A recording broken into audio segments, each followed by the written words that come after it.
Hi, welcome to episode 169 with Dashiki Pride. Hey, welcome to the show.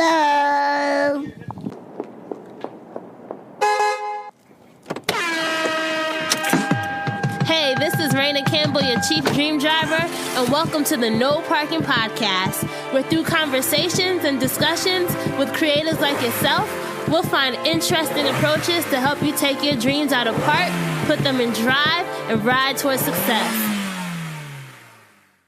Hey Dream Drivers, hope all is well. Did you love that intro with the little boys? So I'm currently in Los Angeles, California. Came out here to visit friends and family and also attend the wedding of episode 74 guest, Gabrielle Simpson, and I am having the time of my life. It is my first time in Los Angeles, my first time in California, so you know I've been out here doing all the touristy things. You know, just being out here for these past few days has really taught me that traveling is so good for the spirit and just for re-energizing as well. So let me tell you a little bit about a travel experience that I think you might like. Have you ever thought about visiting Africa for authentic experience? Well, Discover Giddy is a travel company that's giving millennials of all different backgrounds the opportunity to travel to Lagos, Nigeria in a curated group trip format. There aren't that many opportunities for travelers to go to Nigeria without worrying about all the nuances of traveling to a foreign place. So if you've never been able to enjoy a trip to Nigeria, or if you've never been to Nigeria and want to truly experience Nigerian culture, then Discover Giddy is something you should be checking out. The founders of Discover Giddy are two young professionals that are passionate about culture and travel. They bring a wonderful perspective of different experiences and trips from their different escapades and really are looking to provide the best experience possible for all participants. So if you want to visit the motherland and an experience that is safe, educational, extremely enjoyable, and most of all, life-changing, then visit discovergiddy.com or their Instagram, Discover Giddy, that's DISCOVERGIDI for more information. And you can get 10% off registration by emailing discovergiddy@gmail.com and using the code DREAMSANDDRIVE. So we're talking about travel, we're talking about Nigeria. That is a perfect way to introduce this week's episode. And our guests, the founders of Dashiki Pride, sisters Mirian, Mary Sonia, and Lillian. They were born and raised in Nigeria and immigrated to the U.S. as adolescents. And on this episode, the sisters are going to take us behind the scenes of how they launched the company, used social media to grow, how they got major celebrities to rock their clothes, how they're navigating different challenges, and what's next for Dashiki Pride. What I loved about this episode was just showing how it is possible to build a business with your family, with your siblings, and it be successful. And if you have an idea and the ability to execute, you can truly build something great. So you guys are going to enjoy this episode. We're going to be doing a giveaway with Dashiki Pride as well. So if you want to enter to win a dashiki from Dashiki Pride, just go to dreamsanddrive.com/win. That's dreamsanddrive.com/win. If you've never checked out their stuff, they have a lot of great prints, a lot of great styles. Make sure that you're subscribed wherever you're listening and that you're following us on social. We are Dreams and Drive across the board. And if you want to check out today's show notes, just go to dreamsanddrive.com. All right, I can't wait for you guys to hear this episode. Let's get to it. Hi guys, welcome to this episode of Dreams and Drive. I'm so excited to have you guys on today. Thank you for having us. Thank you so much for having us. We're excited. Thank you. So as I was saying before, this is the first time that we've had 3 guests on. So thank you for being my first 3 guest episode. We are going to be chatting with, maybe you guys can introduce yourselves. Hey, I'm Mary Sonia, and I'm one of the founders of Dashiki Pride. Hi, my name's Lillian. I'm one of the co-founders of Dashiki Pride. Hello, my name is Mirian, and I'm one of the founders of Dashiki Pride. All right, ladies. I'm excited to have you guys on. If you have been a long-time listener of the show, you know that Dashiki Pride was a giveaway partner for us earlier this year. I think we had 5 winners who had their own Dashiki Pride items. I actually have one of yours pants, and whenever I wear it, people are always like, "Oh, they are so cute." So I rock my Dashiki Pride too. I love to start interviews going back in time and kind of reflecting on who we were as children. So maybe we can hear from all 3 of you ladies. Tell us, what was inspiring you as a child? Like, what was the dream for each of you individually back then? Basically to just just make it and succeed in whatever we're doing. So that was basically the dream, is to success. Success doesn't really matter in what field that we wanted to do, but in just achieving, just doing better than we, exceeding our dreams basically. So that we just wanted to achieve success in whatever we wanted to do. Yeah, definitely success, greatness, and just being great, basically, just doing whatever we did to the highest possible way we could possibly do it. So that's, my sisters have basically summed it up. We've always had a vision and a drive to succeed. So that's what, we've ended up doing and we continue to do. And you guys grew up in Nigeria, right? Yes, we did. Yeah, half and half. Oh, half and half? Oh, so you spent some time in America too as children? We were born and raised in Nigeria. We came here at the age of 12 and 13. Oh, okay. So that was, what year was that? 2007. So what was it like coming? I always wondered this, because my parents are from Jamaica, and they always tell us the stories of, when we first came to America, everyone lied about what it would, actually be like. Do you remember what it was like, when you first came to America, or when you came here to live permanently? Like, what was the adjustment like for you guys as young? Because you guys were still young. You were just hitting puberty. Yeah, definitely. It was probably like a huge culture shock, and mostly because we were in school. So you had to go to school and you had a different accent or you dressed different, and people would talk about that. So that probably was one of the biggest shocks for us, was just going to school and having to speaking differently, or just having very different experiences. Yeah, we stayed in Atlanta for some months, and then we moved to Jersey. Okay, because I'm from Jersey too. I'm from Orange, so I think we're close. Pretty close. How did the idea for Dashiki Pride come to be? Basically just for three of us, being Africans, it was something that we already, kind of was used to. So we just started to see how we can basically it was basically us just pushing the culture forward. So we just was, it turned into how far can we actually push this? How far can we, push this culture forward? And that's basically what we wanted and decided to do. So was it do you remember the day that you guys sat down and say, hey, maybe we should sell dashikis online? Because I feel like it's something so specific. How did you guys come up with the idea that you would sell, or how did all that get started? Yeah, it definitely happened organically. We didn't do it. Basically, we didn't start off as something we felt as though we could build a whole empire around. Mm-hmm. It just basically just put it out there to see what people thought. Mm-hmm. And once it took off, so we started structuring our business and our company around it. So that was basically how we were able to push it forward. Okay, so you had this idea. Did you build the website yourself, or whose idea was it to start putting it online? And how did you get your first customer? Yeah, so we brainstormed on everything, and we basically believed that to reach more people, we had to enter the online sector. So we started building up a website, and then we started taking pictures and uploading them on the website. And what year was this, for people who may not know? When did you guys first launch? We first launched in 2014. Okay. And at this point, there weren't really that many other people doing what you were doing, right? No, I think there was probably one more maybe, but... Was it hard to get your first selling customers or your first paying customers? I don't really remember, but I just think it just came organically. Yeah. Once we posted it up there, we started with our friends, basically. Started with our friends started buying from friends. Family. So friends started telling other friends, and that was basically how we started. And you guys were just doing this. Were you doing it while you were in school? Were you doing it while you were, how much time were you committing to it?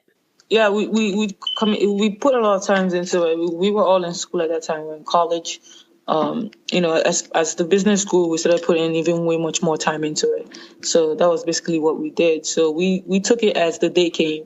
So as the business grew, the more time we put into it, the more time, the business grew, the more time we just had to balance it because we were all at school at that time.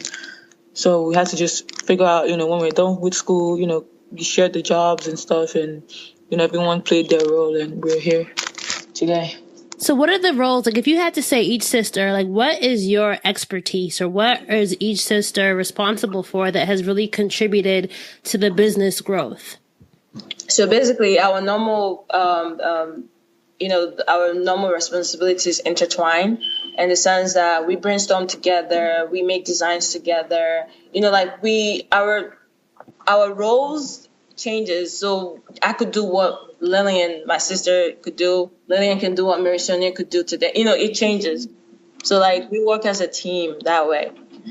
Okay. One thing I feel like a lot of people often say is don't go into business with your family, right? I have two sisters too, but I'm telling you, I would not be able to start any business with my sisters. We just have such completely different interests and also completely different personalities.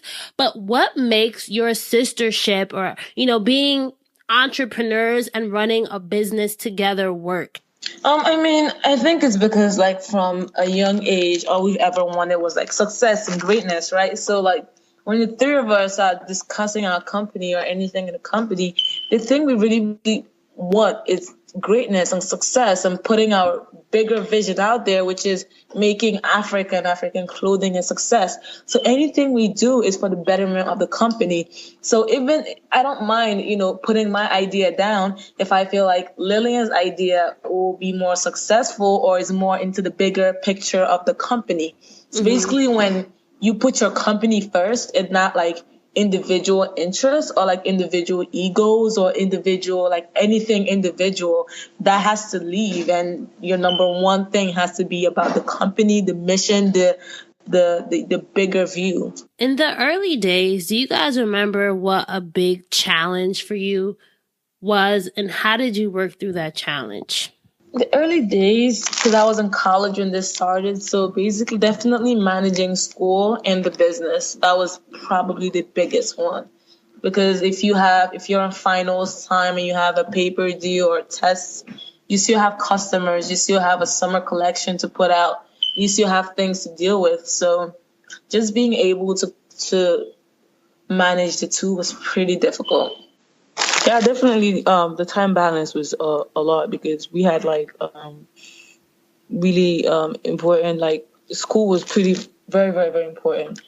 We couldn't we just basically found ourselves sacrificing our whole time. When other people are busy having fun and stuff, we basically had to put in 8 hours, 10 hours a day to make sure that we're trying to do everything our company needs to survive and succeed. So that was basically it. Plus school, and school is stressful enough. So that was basically what everyone shared when it came to challenges. Is starting a clothing line, because you had to have product, that's also a significant financial investment. How did you guys work around making sure that you had enough funds that you were being able to reinvest back into the business? So basically when we started with $150. Whatever we made, we reinvested back into the business. So as we sold our products, we saw it, our audience grow. So that means more people bought and we made more profit. So we didn't take the profit for ourselves. We just saw it as business capital. So we reinvested back into the business and continued growing like that. So that's so smart. Yeah, because I feel like a lot of people sometimes I feel like you hear a lot of entrepreneurs, especially young entrepreneurs, they'll spend all this money on things that don't matter, and then they aren't actually reinvesting anything because they don't have any money because the product isn't selling, right? So you guys made very smart choices in the beginning, and then you just put the money back into the business. Yes. How was it what was the process like for just getting the designs? Because you had to find someone to make them, or you making them domestically? How did that whole part of the business, how does that whole part of the business work? Mm-hmm. So basically, we have ideas and we gather, if there are things we cannot do, we outsource it. And because as a business person, you need to know your weaknesses and your strengths. So some of the things we can't get done, we outsource it, and that's how we've been working. So we're glad that we've met, good teams all around in everything that we do. And like that also goes for fulfillment of the products too, because you guys are no longer. Do you fulfill your own products as well, like ship them out to your customers? Yes, we do. Oh my gosh, and that's a lot. So are you guys doing this full time still, or yes. are you also? Oh wow, are you all graduated as well? Have you all? Yes. See, that I find that so inspiring, right? Because I feel like a lot of times people feel like it's not possible. What would you tell that person right now who really feels like just giving up on their dream? There's a saying that says it's either you chase your dreams or someone else will hire you to chase theirs. So that's definitely my biggest motivation since I was little. Like, if I don't chase my dreams, I'm going to be stuck doing something I hate, absolutely hate. And I cannot function like that. So my thing is I want to be happy. I want to be successful and I want to be happy.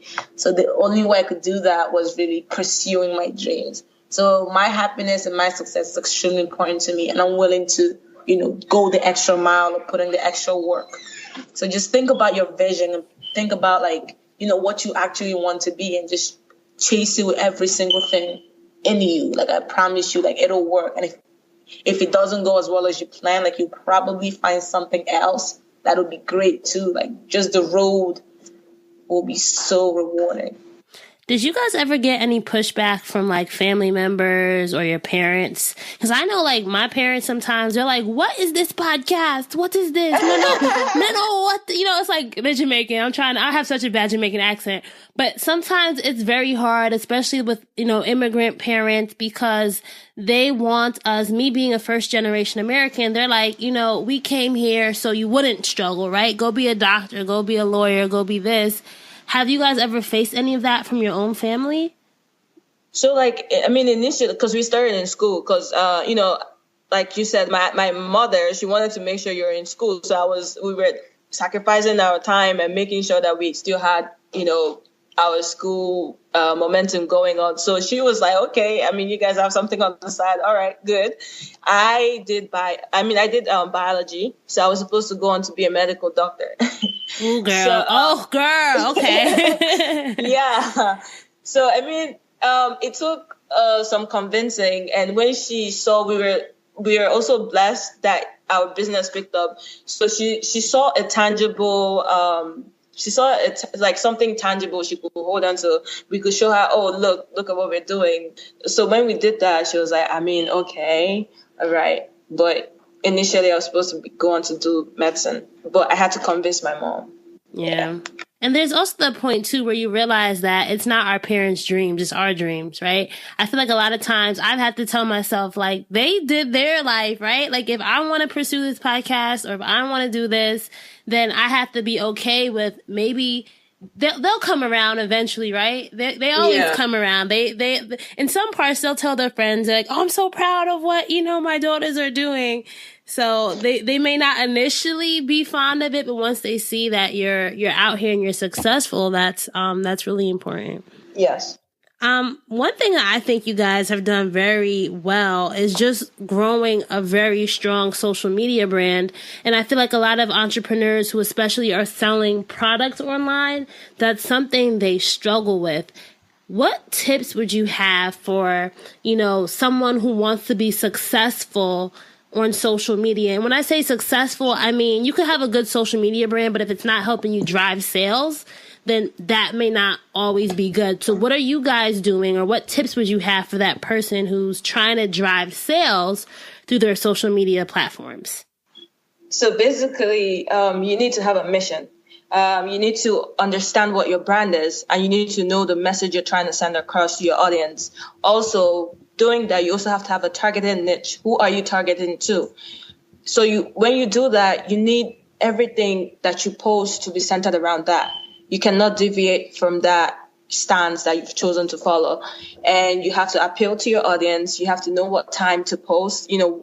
Instagram has blessed us with the statistics, so you could check what time that your audience are online, so you could post at that certain time, things of that sort. and post engaging images and use engaging captions. Do you do your own photography, or is that something that you outsource as well? We do it, and we also outsource. And something that I've noticed too that has been part of your strategy has been working with influencers and getting celebrities. How did you guys get like Black China, Monica, those people to wear your clothing and tag you? Yeah, definitely. So we would post on like all these huge blogs, like, so we get like Shade Room to post, and these celebrities, they will have their stylists who will see these and they will just like email us, like, we love your clothing. We think our celebrity client will absolutely love it. So they would just email us, honestly. And then the celebrities genuinely love the clothes. So they're showing appreciation, and they will tag us and they will tell us how much they love the clothes and how cool it is. That's really cool. What was the like moment, or how did you feel when you saw your first celebrity shout out? Do you remember who it was? Yes, I think it was Black China or Monica. No, I think it was Monica. It was Monica. Okay. Monica, I think it was. It was Monica, yeah. Definitely Monica. It was insane. I remember that. It was insane. It was crazy. So, because she did a whole video too. Like, she did a video thanking Dashiki Pride for, dressing her. I think it was her son's birthday party. So it was insane. It was so crazy. It's insane. Did that drive a lot of like traffic back to your page and to your site? Yes, it did. So it does work. So sometimes, how they say like influencer marketing is dead, celebrities don't always drive sales, but sometimes it really does. It still works? It does. Yeah, it still works, definitely. I mean, you have to work with someone in your niche too. Like, if you have to work with someone in your niche, I guess. Yeah, I think and you also have to look at the person's audience. It's not just a celebrity, it's their audience too. Do you have any dream celebrity clients that you would want to work with? Rihanna. And Beyonce. I could see Rihanna. I could see Rihanna wearing some Dashiki Pride. She'd probably make it all like Rihanna-ish. You know how she is. Definitely. Rihanna, Beyonce. Drake. Okay, yeah, Drake and his Kendrick too. Kendrick, J. Cole. Be dope. Well, listen, you got to manifest that stuff. You never know. Maybe this time next year, I'll be like, they said it first. They said it here first. Amen. They said it here. Maybe, one of their stylists might be listening and get an email. You really never know. Yeah, definitely. God might be listening. One of the things that you mentioned that I think is interesting is you said that you posted or you partnered with like blogs like the Shade Room. So was that a marketing investment that you guys said, all right, we're going to pay for an advertisement and see what happens? Okay. So what would you recommend for somebody who is thinking about working with blogs? Like, what was your criteria for figuring out what were the best type of marketing investments to make? The same thing I said about the celebrities. You have to look at the blog's audience too. Like, if it's a music blog, I wouldn't really post dashikis or clothing to a music blog, right? So you would look at demographics of the people. Like, if it was like a more, younger teenage clothing, I would go to the teenage blogs, or like, we're more everyone. So you just look at the audience of the blogs and see who fits your audience demographics. And then you choose the blogs based on their audience, basically. So this is a question that I want, each of you guys to individually answer. Is throughout this journey, so you said you launched in 2014, right? Throughout this journey, what has been one thing that has been very difficult, or has been like a business challenge or a personal challenge that I know we talked about school, but just something that you learned about yourself that has really, that you think you learned this lesson because of Dashiki Pride? Yeah, basically one thing we've learned, speaking for everyone, is that things are not always going to go your way. Things are not going to go the way you plan it out to be. Sometimes you might think that this is something that will definitely work, and sometimes it doesn't work. You have to not give up and figure out how to pick yourself up and, move on to the next thing. Yeah, same as I have learned. I've learned resilience. Like my sister said, you need to know how to pick yourself up and move when, You have to learn how to move on from situations, even if you fail. And let's say you're doing a campaign for your brand and it fails, just learn from it and continue moving. Don't stop.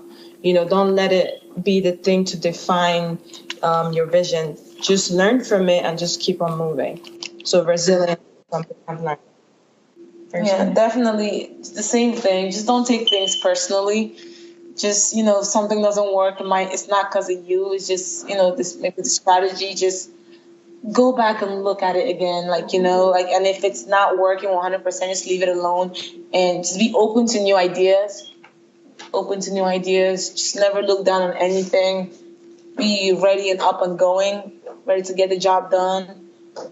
Just keep going, basically, at every single time, and just never give up, no matter what comes up. Can you guys give an example of a time where you thought something would work and it didn't? One time we did it's Twitter. It was Twitter redirect. Yeah, it was like a Twitter campaign. It did not work at all. So I don't think Twitter is our audience for marketing, but we did like a whole Twitter campaign, and you work with a company that does it, and you do a whole campaign and they run it, and it didn't work out. Yeah, I'm thinking do people? It's funny when I think of clothing, I definitely don't think of Twitter, right? I think of either Instagram, or maybe Facebook. Even Facebook, because it's more visual, and I think Twitter is like more conversations. Yeah. We were trying to I don't know, there's new audience everywhere, right? So we were just we haven't tapped into the Twitter crowd. So let's see how that goes, right? And, maybe that expands the business, gives us new customers, new avenue of marketing. We were just trying to, just get customers from everywhere. And Twitter wasn't it. But that experimentation, though, that's something that I also commend you guys for, because at least you tried. And a lot of us are out here and we're just thinking about things and we're not actually trying. And that failure, or that willing to quote unquote, because I want to call it a failure because you still learn, right? But it's like we all have to take more risk, I feel like, as entrepreneurs, because that's how you grow. You can't be afraid to jump. Like I interviewed, have you guys heard of Alori Swink? Yes. Yeah, Swank. She's like Swank Blue. I had interviewed her like way back when I first started. And she was like, one of the quotes I'll never forget, she was like, sometimes you have to jump and build your wings on the way down. That was episode 20. And this is something that really stuck out to me, is like just taking the risk, because you never know. You might just end up flying, right? That jump might turn into a leap, might turn into an airplane, might turn into a rocket ship. You never know how the dream will evolve. And when thinking about Dashiki Pride, like, what are you most proudest about looking back at how far you guys have come? Yeah, I'm really proud of the outreach we've done.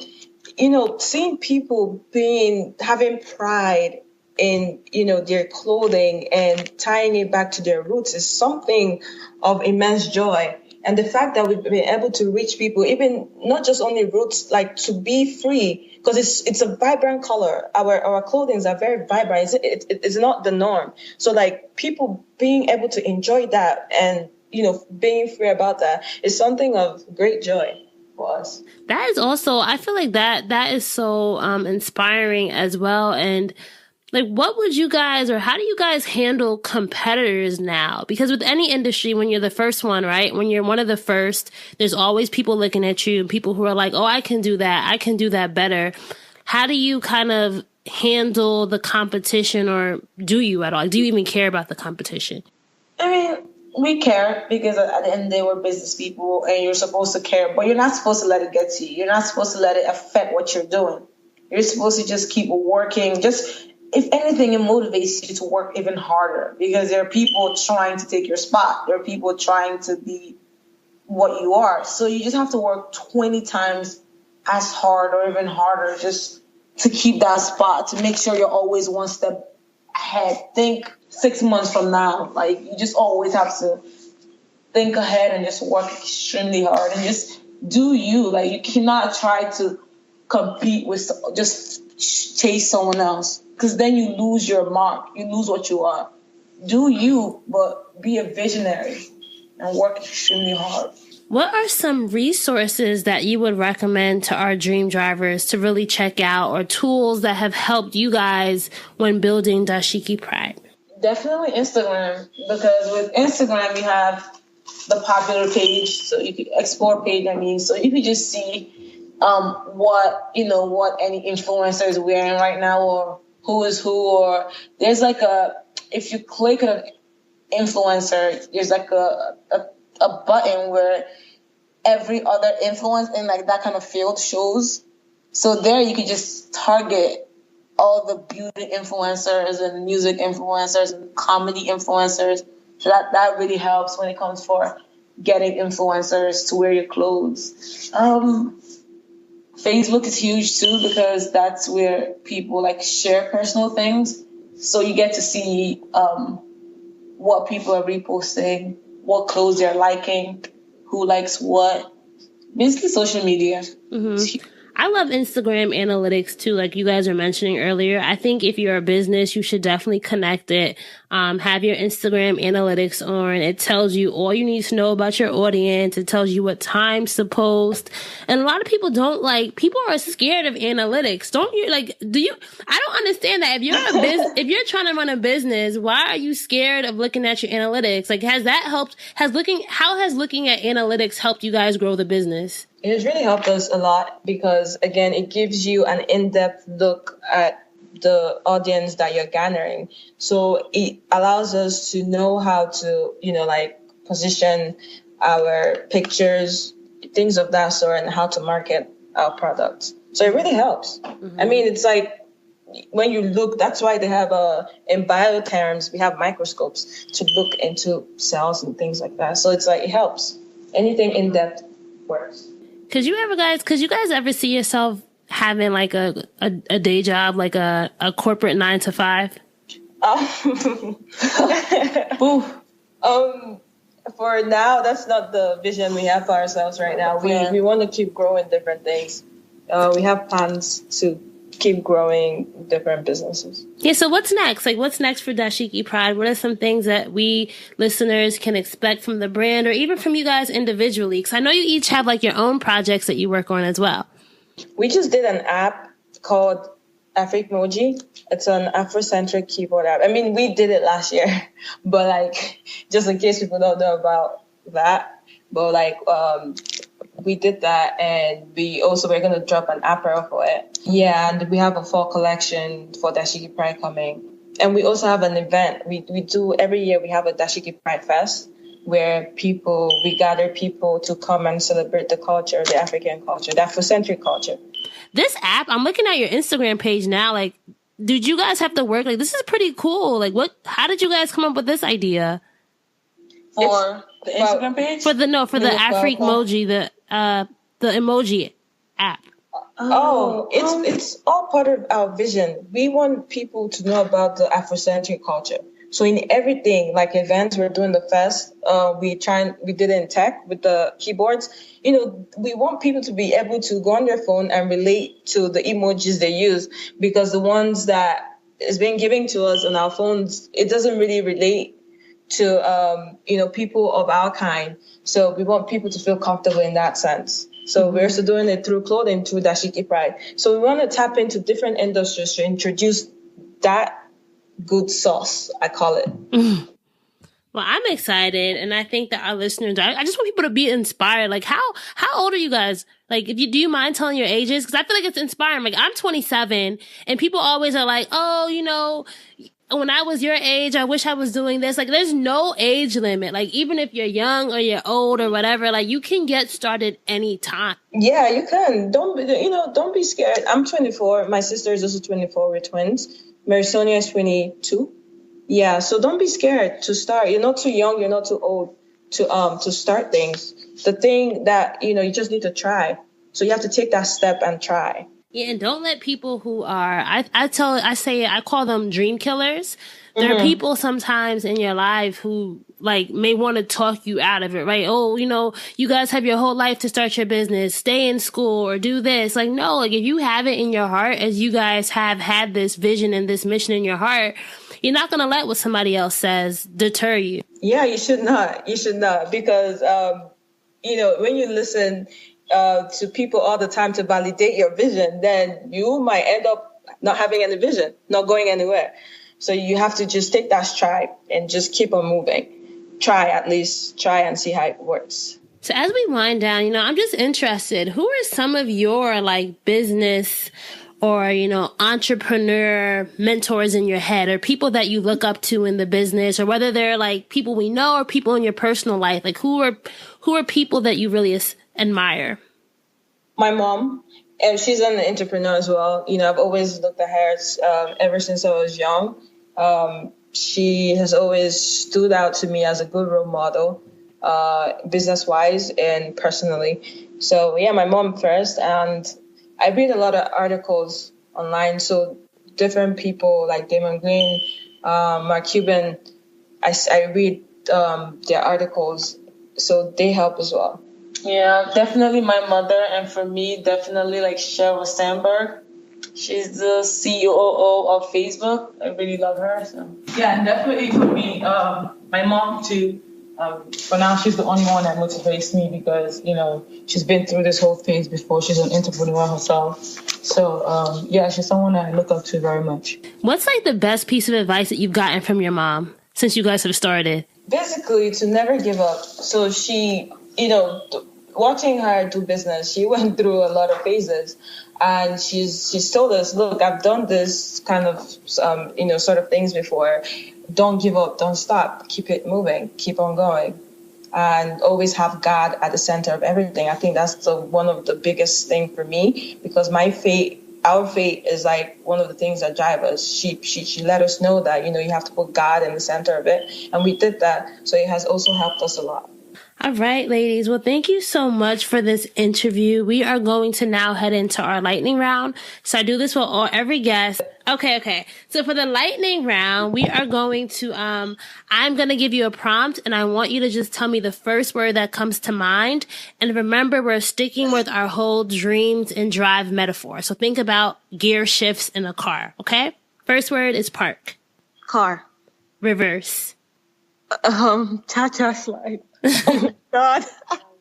Drive. Neutral. pH level. And then last but not least, Jesus, I shouldn't have gone. No, that's a good one, right? Neutral. Listen, the pH level 7. Yeah, it makes sense. And then last but not least is drive. Go. All right. And if you want to be a dream driver, you have to have your keys to success. So Mirian, Lillian, and Mary Sonia, could you guys tell me, things that tell me one thing that you think every dream driver needs in their toolkit before they hit the road? You need a mission. You need a vision. you need motivation. I love that. Mission, vision, and motivation. Because I feel like, this dream driving journey is not going to be, it's not always easy, as you guys know. Entrepreneurship is not always sexy. What's that thing that keeps you guys going when you feel like giving up? Yeah. Seriously, really, and just your faith, and just knowing that you get through it. Yeah, everything in life it doesn't last. You just have to figure out how to just get over the funk and just keep it moving. Everything is a learning process. So it's not. You have to understand it. You have to have that mindset that there's nothing wrong with failing. You just you just learn from it and move on. Right. Can you tell our listeners if they want to check out Dashiki Pride or any of you guys' pages? Where can we find you online? Our Instagram is at Dashiki Pride. Our website is www.dashikipride.com. And our Facebook is at Dashiki Pride as well. All right, and I'll link to that all in our show notes. Thank you, ladies. This has been so wonderful just getting to finally, we talked via email before, but just getting to speak to you guys and hear more about your story. I'm so inspired. Thank you so much. Thank you so much. And this has been so much fun. And thank you for being my first 3 guest episode, okay? Yay. Thank you. All right, so that's a wrap for episode 169 with Dashiki Pride. I hope that you enjoyed hearing the sisters' dream driving journey as well as their keys to success. And you know what I'm going to say right now. If you love this episode, the best thing you could do is share it with a friend. Remember to be following us on social. We are Dreams and Drive across the board on Facebook, Twitter, and Instagram. I love it when you guys are screenshotting and sharing on Instagram stories. So however you want to share, please do it. You know I'll appreciate it. If this is your first time listening, please make sure that you are subscribed wherever you're listening. Apple Podcasts, SoundCloud, Spotify, Stitcher, TuneIn, CastBox, wherever you're listening, hit the subscribe button so that you get notifications every time we have a new episode. And if you're listening on Apple Podcasts, please make sure to leave us a rating and review. I love going in there and seeing what you guys are saying about the show.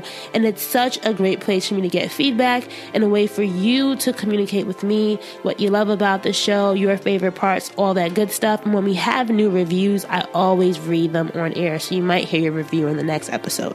Remember, if you're interested in a curated group trip to Lagos, Nigeria, check out Discover Giddy and enjoy 10% off registration by emailing Dreams and Drive to discovergiddy@gmail.com. Their next trip is actually planned for December 27th, so check it out now if you're interested. And if you're like me and you love fashion, you love dashikis especially, don't forget to enter our giveaway. We're going to be giving away one dashiki to an awesome lucky winner. Just go to dreamsanddrive.com/win. That's dreamsanddrive.com/win to enter. And this is our last week, guys, of Dreams and Drive gear being on sale. So if you want to get a t-shirt for the Lolo, $10. If you want to get a crew neck sweatshirt for $20. If you want to get a hoodie for $25, go to dreamsanddrive.com/shop. dreamsanddrive.com/shop. This is the last week we're going to be having gear on sale. So please, please, please get your stuff now, right? Thanks to everyone who's been showing love in the previous episodes. I really do appreciate it. I encourage you, if you haven't been listening to Dreams and Drive for like the past 2.5 years, however many years I've been doing this, right? Go back and listen to old episodes. Go back and find an episode that you may not have heard before. I'm telling you, there's a lot of gems from our guests.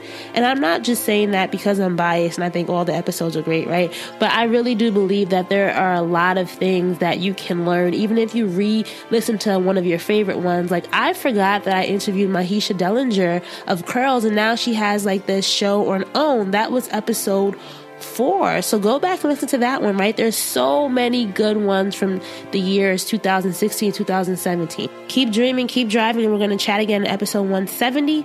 That episode is going to be all about the marketing keys to success that help me build Dreams and Drive. So if you want to get a marketing lesson, if you want to really learn about the tools and tactics and strategies that I use, you don't want to miss that one. Bye, guys.